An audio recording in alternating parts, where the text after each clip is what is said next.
UFC coming up in Salt Lake. Adam Hill is here. It's Cofield, Damon, steering the ship. Let's go up to Salt Lake, and Jon Anik, the voice of the UFC, is up with us. John, how are you?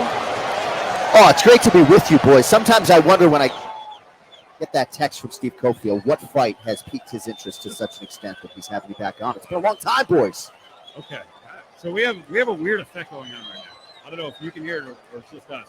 It sounds like there's a crowd behind you. I was hearing that crowd as well. I am on my UFC headset. We have another feed, Damon? Is that it? You got rid of it? What was that? I just like to assume that John has a cheering section. I was like, where's John? I thought it was John the entire time. My bad. You know what? I'm blaming Greg Salerno. That was from his earlier show.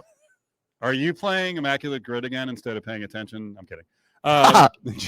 He's very much into it, John. Are you into Immaculate Grid? Does it kill time for you on the road? You know, I have a lot of means by which to kill time on the road. I haven't gotten into the Ultimate Grid yet, but maybe this trip. All right. Well, while we mention that, you sound are you talking about work kills time, or are you saying going out and about in every city you go to? Well, you know, I'm in a back-to-back right now, which doesn't afford me any time at all. When I get off the phone with you guys, I'm actually going to voice the Nashville show for next Saturday, August 5th. So when I'm in a back-to-back, there's next to no recreational time. But, yeah, I mean, I'll go out to dinner maybe one night in Salt Lake City, but these are business trips, and as you guys know, I'm a father of 3, so oftentimes when I'm home, I'm really trying to lean into that part of my life. So when I do get on the road, I have a lot to do. Super busy.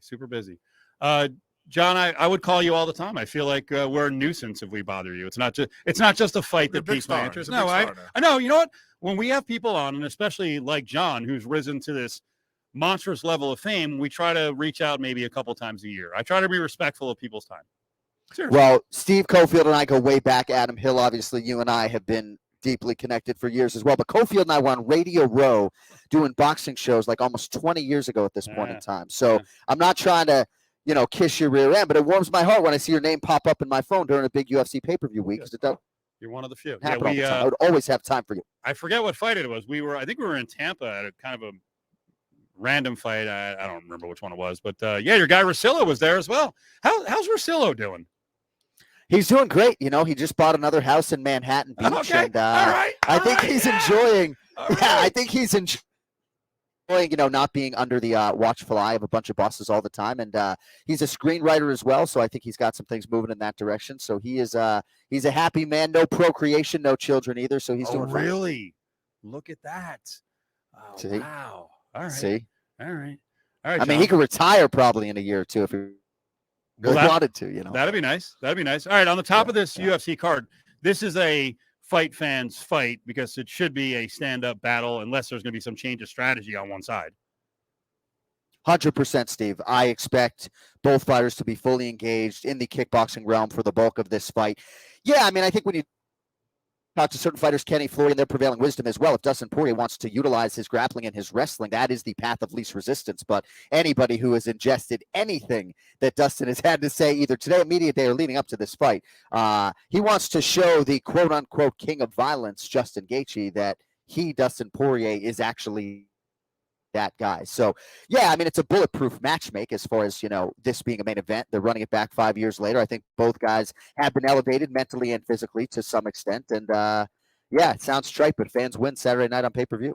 I'll be Mr. Negative as always. Do you see any way that it can't be awesome? I mean, I was trying to think of the ways, like, what could happen? Could Poirier just kind of go down, try to take him to the mat right away? I don't think he'll do that. There's no way it could fail, right? We had this exact conversation at UFC 286 in March going into the fight between Rafael Fiziev and Justin Gaethje. And we said sometimes when a fight looks this good on paper, maybe it doesn't deliver. And that fight over-delivered was another fight of the night. Yeah, Adam, I just don't see any scenario whereby these guys don't entertain the masses to such an extent. And I just think both men were sort of not reluctant to take the fight, but because of the violent nature of the matchup and the opponent, they were kind of hoping maybe this matchup wouldn't come around again. I can't wait, you know, and I had sort of softly suggested, not that I want any credit, but, you know, this fight can survive as a 5-round pay-per-view main event. I didn't think they'd put the BMF title on it, but these guys don't need a second act. And even though we have a good one, these guys don't need a belt to headline, and obviously that's why they're getting the opportunity Saturday night. It's the voice, I'm sure you all recognize it, but it's the voice of Jon Anik, of course, calls all the matches on the UFC cards. It is tremendous stuff that they always provide. Big fight, of course, between these guys, but I was wondering what you think the legacy is for both fighters. I mean, they obviously have been fan favorites. They deliver great fights, exciting all the time. But I guess how will these guys be remembered when it's all over for them? It's a good question. Our Hall of Fame is a little bit funky. As you guys know, we have 4 different wings. So there are different conduits through which you can get into the Hall of Fame, right? Like Justin Gaethje, you guys may not see him as a modern era first ballot Hall of Famer the way I do, but you could take any number of his fights and use that as the way to get him into the Hall of Fame.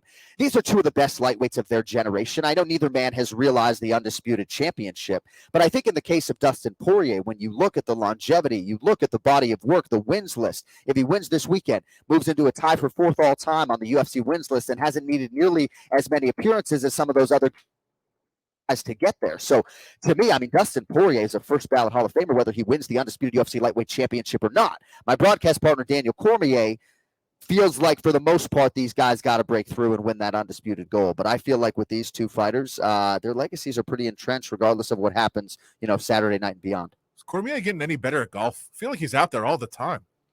So I've taken most of this year off. I actually have a torn labrum in my right shoulder, but he does cheat on the track every now and again. I actually saw him throw a golf ball from the rough onto the green because he thought nobody was looking. So, if you're still pulling down on towels and throwing golf balls on the green, I don't know that we can assess your game in totality. But I think he's getting longer. When I started playing with him, Adam, he was like 150 yards off the tee. He's getting longer now.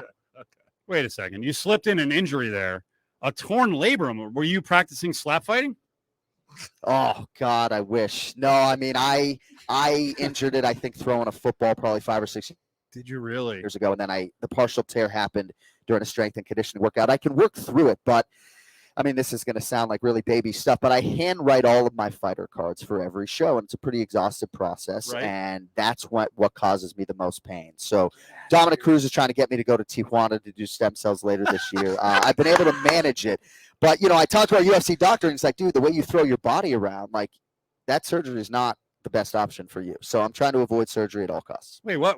Throw your body around? What, during a broadcast? So when what I'm are you talking calling about? fights, right? Like, I Get don't outta want to here. have to be calling fights in a sling for 8 weeks. Ah. And he essentially intimated that I'd be feeling something in that shoulder for 12 to 16 weeks. So, yeah, I mean, I could work around it and call fights in a sling, but I do use my body. It's like a radio job, right? Nobody's looking at me. So oftentimes I'm flailing limbs and can't do that with a sling. Jon Anik is with us.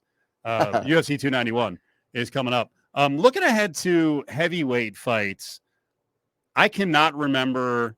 Did you call the? How many times have been at MSG now? UFC just once? Oh, it's been annual. Bunch of times. I mean, Okay. I've done a few. Okay, so you know the experience. So for you, Yeah. Stipe and Jones, from a venue standpoint, is going to be something special. But this is a fight we've been waiting for. Are you surprised that Jones is such a big favorite? Yes, 100%. I don't feel like that betting line at all reflects the preparation that Stipe Miocic has already done for this fight. And I think sometimes when odds makers and handicappers are approaching this, right? Yeah, they're trying to draw two-way action, but there are certain things that they look at: age, undefeated records, inactivity. Stipe's layoffs, even during the Daniel Cormier series, I think affected the betting price. He fought DC 3 times over 3 years. DC fought other guys in the middle of that trilogy, and Stipe did not. So I don't worry about the layoff on the Stipe side. I actually think there are more variables with Jon Jones, because he was the first to admit that he could have been in better shape for the Cedar Gone fight, and all but guaranteed he'd be in better shape for the Stipe fight. Doesn't necessarily look to be in that fight shape right now, and I'm not asking him to be, but, you know, second weekend in November is not all that far away, so I don't see him as 3-1 over Stipe Miocic. I think he deserves the distinction as the favorite, but I agree with you, way wider than I thought that would be. John, where can people find most of your gambling content when you do a little long-form gambling? So the Anakin Florian podcast, we have a handicapper as well as Kenny Florian, and they do 7 or 8 picks on every show on the Anakin Florian podcast on our DraftKings YouTube channel. I am no longer allowed to pick. Oh, really? Fights, but the day I retire, I'll be picking fights. Like, I didn't even give a Crawford Spence Jr. pick because I'm just trying to lay low. Wait a second. When did this happen? Why can't you make picks? Well, the last pick I made was that Wayward 209 tattoo bet in 2016. If you really want, which is fun. Are you saying, But wait, we is this an used to. edict from home, or some No, bosses so- actually good? Oh, yeah, no, and candidly, when I was making picks on fights, I was working the smaller shows. I was making picks on pay-per-view fights, but it stood to reason that I could still call the next fight involving that athlete. So for my first 4 or 5 years as a UFC commentator, I probably shouldn't have been picking fights anyway, but we actually had our gambling document amended that we signed. When I started with UFC in 2011, I couldn't bet on the UFC. Now I'm contractually prevented from betting on all boxing and all mixed martial arts. Wow. Yeah. Right. Adam shaking his head was a nod of approval. Oh, no, I'm saying there was. I mean, that is Things commonplace. had to be reassessed. No, but that is last commonplace. year. That is commonplace with media. You know, a lot of announcers don't give picks on games, but I just figured, hey, UFC is kind of like not the anti-media, but the anti-rules organization. So I figured it would be a free-for-all. Sometimes we'll do these DraftKings betting previews, and I'll say, you know, over 75 significant strikes landed for Alexander Volkanovski to help them put together some sort of parlay. But yeah, generally speaking, I try to stay out of that space. You know, oftentimes, guys, I walk right up to the line and won't cross it. I try to still be informational, and I'll speculate, I'll editorialize, but I'll try to keep it a little bit closer to the vest than I used to. I think, I mean, that all makes sense. I do think you guys, as a whole, as a broadcast, were pretty early in adopting, integrating a lot of the betting information, right? I mean, when you show the fighters walk out and it has the kind of the line there, there's a lot of things that you guys incorporated that other organizations have done now. Even college football, we see it sometimes. Like other people are doing the things you guys kind of brought in. So that was, I think, a big step for the UFC to get involved in that.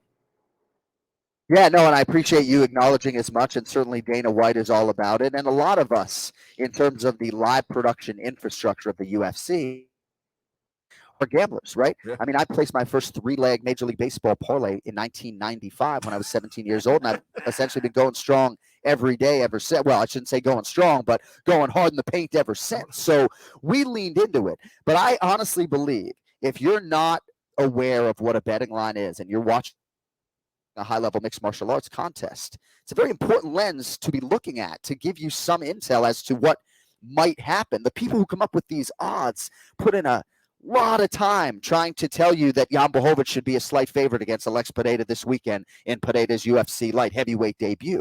Why, right? That's fascinating to me, not just because I can go place a bet on it, but somebody's telling me that one guy is 3 times better than another. So I feel like it's ignorant for people to not look at it. You don't have to lean into it necessarily the way we have, but to not use it for broadcast or otherwise, I think is leaving something on the table. That's Jon Anik, of course. And John, I love you. I might record that and play it for other people. It's baffling to me. Even covering the NFL, and people are like, I don't know anything about point spreads.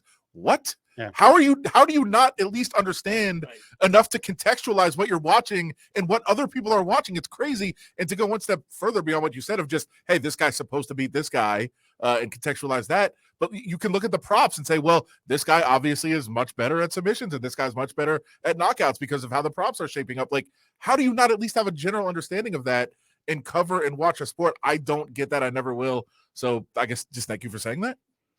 Well, you're welcome. And you're right. Like when you look at Alex Pereira this weekend, most people who are going to bet him are going to bet him to win by knockout, right? But we don't know how he's going to look at 205 pounds. And right now, Pereira by decision is +6. Surprised to see him win over 15 minutes and not necessarily knock Jan Blachowicz out. Absolutely could happen, So there's a lot of different ways to attack the board, a lot of different things that I think are of use before you actually watch a fight or a sporting event. John, who do you want to see more at UFC 300? McGregor finally coming back, or Ronda Rousey? I thought you were going to say me or Adam Hill. So, and I just hope I see both of you guys more than I have over the last couple of years. But the Ronda Rousey thing's interesting because it really came out of left field for me. And I've always talked about this meritocracy when it comes to the belt. So there's so many like worthy bantamweights right now. So it seems weird that she would just cut the line. But a lot of people will be like, hey, Henry Cejudo just did it. So I know Connor's coming back. I don't know if Ronda's coming back. And I think the sport's better with both of them in there. So I'd love to see Ronda Rousey at UFC 300. I think you're probably going to see Conor McGregor in December or first quarter of next year. So let's hope they're both back by summer 2024. Mr. Adam Hill is very, very leery about a McGregor return. Tattoo bet that Ronda fights before Conor. Here we go. Another one. We could do a tattoo bet. We'll figure out a tattoo bet. Yeah, you might have more intel than me on Conor McGregor, but I just really believe that his retirement is not going to be nearly as enjoyable as he thinks if he doesn't get a few more MMA scalps, and only place to get those is the Octagon. So I'm cautiously optimistic that we're going to see him more than you think. Last one. Do you think that Ngannou will be any bit competitive with Fury?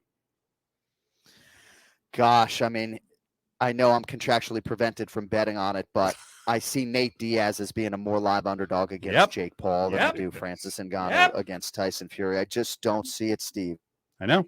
And I don't know how much more thoughtful I can be with my answer. Certainly my rooting interest, right, is with Francis and with Nate and with all these guys who go challenge Jake Paul and Tyson and anybody else in the boxing space. But I just think, I don't know. I think the betting line is proper on that one. In closing, you have anything dramatic to get to, Adam? No. I do want to mention this. You do have full approval on my side, even though you've said a bunch of nice things about us, and we love Jon Anik. If you get an opportunity on a broadcast to mother blank Adam Hill over his power slap take, please do it. We're so split on this. I love the sport. Adam and others don't. I don't get it. I don't get the dislike of the sport. If people want to do it, especially we're all based here in Vegas, do what you want. If people want to get slapped silly and make money over it, as long as it's somewhat safe, go ahead and do it. Yeah, I mean, I guess at first I was kind of wondering why they didn't call my number for an audition. And then when I saw some of the negativity, I maybe was thankful that I had some separation from it. I'll just tell you this, Adam, right? I got to, on like 3 minutes notice, host a power slap press conference during International Fight Week. I was there. And that allowed me to like engage with the athletes and get to know them a little bit. And now I'm in. So call me a simpleton, right? But for me, when I have the human interest, when I have the human connection, that's what draws me in. I don't love the undefended strikes. I don't love the traumatic brain injuries that seemingly I'm seeing. But I feel like Marcin Tybura suffered a traumatic brain injury against Tom Aspinall last Saturday night too, you know? So sometimes I feel like I'm hypocritical. Well, he had the chance to defend himself. And cover your ears real quick, but you know what? Let him slap. He did. Just pay them. I know you don't it'll come eventually. Okay. It'll come eventually.